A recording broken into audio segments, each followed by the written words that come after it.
Coming up on Mountain News at 6, candidates for governor are focusing on the issue of abortion as Election Day approaches, how experts say their messaging could affect the race. And an Eastern Kentucky National Guard armory has a new name. And a beautiful night with a pleasant forecast here at the Mountain Heritage Festival in downtown Whitesburg. Still time to get out to this or any other festivals going on tonight. Our latest details for the weekend coming up. Mountain News at 6 starts right now. Dedicated to Eastern and Southern Kentucky, this is WYMT Mountain News at 6. Abortion is at the center of the governor's race this week. That's after Governor Andy Beshear's campaign released a new ad featuring a young woman's childhood trauma. It calls out Republican rival Attorney General Daniel Cameron for his stance on the issue, specifically his previous opposition to exceptions for rape and incest.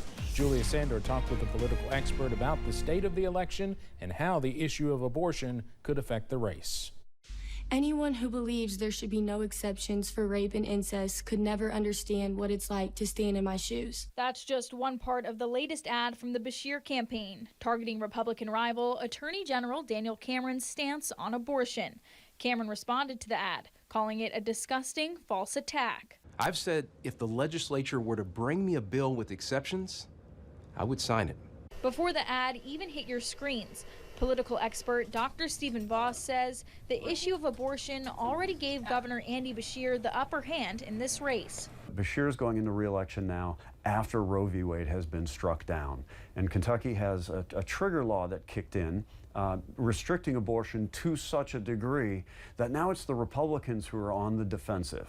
Dr. Voss says during the primary, activists or interest groups on the outside can sometimes box or force their candidate to take unpopular positions. He says Democratic activists did not force Governor Beshear to take those sort of positions, but he says the same wasn't true for AG Cameron. As fewer and fewer voters are available to sway, what we're likely to see is Daniel Cameron throwing a few Hail Marys. Cameron's sort of massaging of his position on the abortion issue, talking about openness to exceptions for rape and incest, might be an example of one of these risky efforts. In Lexington, Julia Sandor, WKY.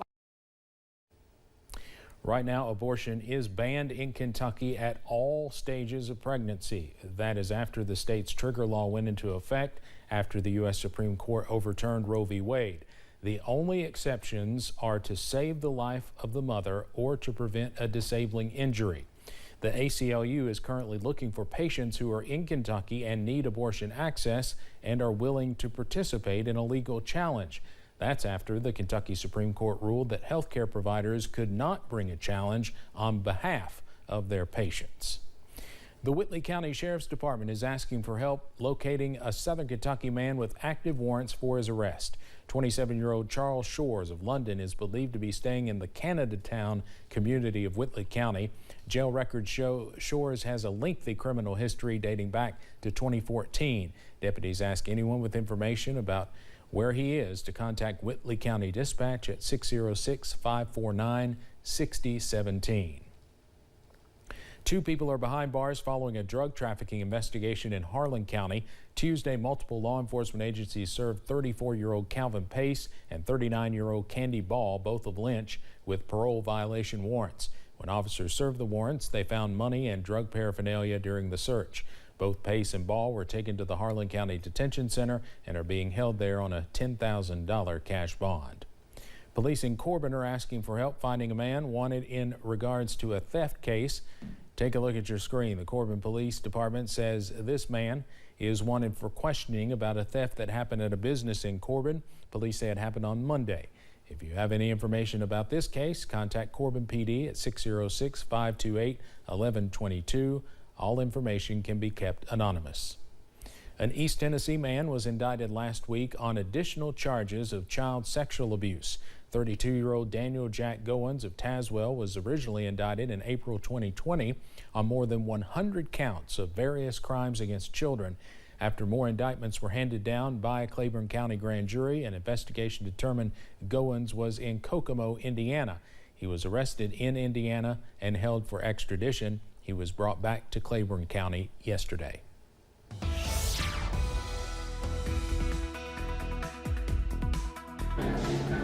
Well, the sun's out, the fun's out. It's going to be a great night here in Whitesburg, across the region. It's just going to be a fantastic forecast as we head into, I guess, the first full night of the Mountain Heritage Festival. It's been going on for a couple of days. Let's take you over to the 3 cameras, and you can see we go from west to east, London Corbin Airport, Hazard, and over into Pikeville. And you see some mixtures of sunshine and clouds out there. Temperatures generally running in the 70s at this hour, and we're going to continue to see that. Getting a little cooler, some spots still in the 80s, like over toward Somerset, down up to, or up to Ashland, rather, 85 up there, but a lot of folks are in the 70s at this hour, 80 in Monticello right now. That's 2 of the warmest spots in the region, 70 over in Wise.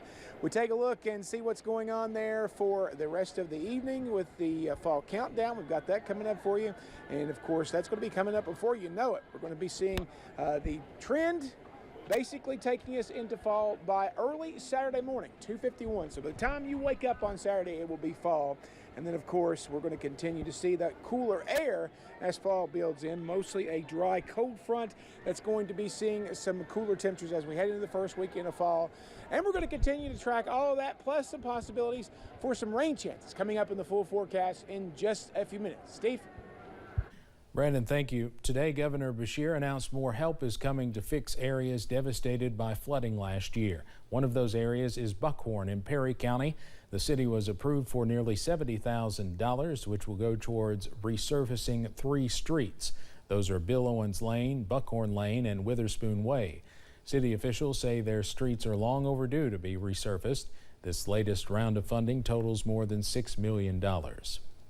Folks gathered today at the recently named First Sergeant Otis Capps Harlan National Guard Armory to remember the legacy he left behind. WYMT's R.J. Johnson spoke to leaders about why this is important for the Harlan community. For 3 decades, First Sergeant Otis Capps served at the Harlan, Kentucky National Guard. Executive Director for the Department of Military Affairs, Charles T. Jones, says because of the role he played in the community, it is why they are naming the armory after him. You look back over the career of Otis Capps and you look back over the legacy of this unit.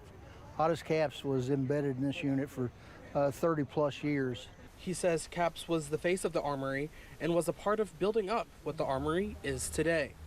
So their connectivity, the general population in Harlan County to connect to the Kentucky National Guard back at Frankfort was through First Sergeant Otis Capps.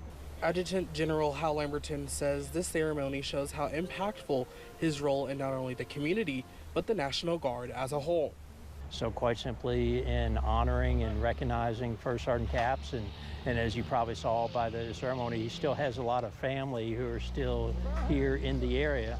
So that's really kind of a classic model of what I would describe as the National Guard, not just in Kentucky, but across all 54 states and territories. Lamberton says Capps built a legacy that will last a lifetime for generations to come. If it weren't for he and folks like him in the Guard, we wouldn't have had that foundation to become what we are today. And so the unit will still be here. We'll have new soldiers all of the time, but the foundation, the legacy is already established. In Harlan, R.J. Johnson, WYMT Mountain News. Lamberton says a lot goes into naming an armory after someone, but First Sergeant Capps was the right person to name it after. This is the first full day of the Mountain Heritage Festival in downtown Whitesburg. WYMT's Chandler Wilcox joins us now live from the festival to talk about how important this is for the community. Chandler. Yeah, Steve, you know it's in the name. Mountain Heritage Festival celebrates Appalachian heritage, Appalachian culture. But I talked to folks about why this year is an example of continued pride. Inside Heritage Village, community members are sharing valued history. You can still see the footprint from many years ago, even though we've grown and things have changed. Not only artifacts, but the vendors are part of the community as well, and they are proud to be here. I don't live in Eastern Kentucky because I have to. I live in Eastern Kentucky because I want to. That pride has grown even larger since the July 2022 flood. This is the first Heritage Festival since, and the gathering is presented as a stepping stone in recovery. We need to look at one another in the community as our brothers, our sisters, our families, you know, small town community. And in the early stages of the festival, that has been a success. Thank goodness we have beautiful weather. There's lots of people out. We had the best Wednesday night ever, and we're expecting a great Thursday, Friday, and Saturday. You know, Steve, as someone that was here really each day after the 2 weeks after the flood, it's really cool to see just how much people have recovered and to see this happening, to really see what Whitesburg is about. I know Brandon feels the same way. It's been really cool to see people really coming together, and this is another example of how strong Eastern Kentucky is. We'll go back to you, Steve. Yeah, absolutely. Chandler, thank you. The festival does continue through Saturday, and tomorrow we will be live at the World Chicken Festival in downtown London, another big one. The University of Kentucky has announced they are expanding some of its codes of student conduct. Changes the university says will empower students to know their rights. UK's Associate Dean for Student Behavior, Hannah Sims, says the school's newest amnesty policy expansion means that students should not be afraid of getting in trouble when seeking help for a drug or alcohol-related emergency. We are working on making sure that our policies, both the Code of Student Conduct and the amnesty policy within it, reflect what we talk with students about every day, which is, you know, take care of yourself first. Sims says procedures are in place to ensure the policy is not abused and that those behaviors are not repeated. She says the amnesty process is going to meet their needs and meet them exactly where they are. Kentucky is just 1 week away from the launch of mobile sports betting. Governor Beshear says more than 60,000 accounts have pre-registered to place bets, and it follows retail betting, which started earlier this month. The governor says in the first 2 weeks, more than $4.5 million were wagered in the state. Governor Beshear says that number shows the excitement Kentuckians have to place their bets. Forecast continues to look nice for tonight and the rest of the week. And the weekend, that could be a different story. We'll have the full forecast after the break.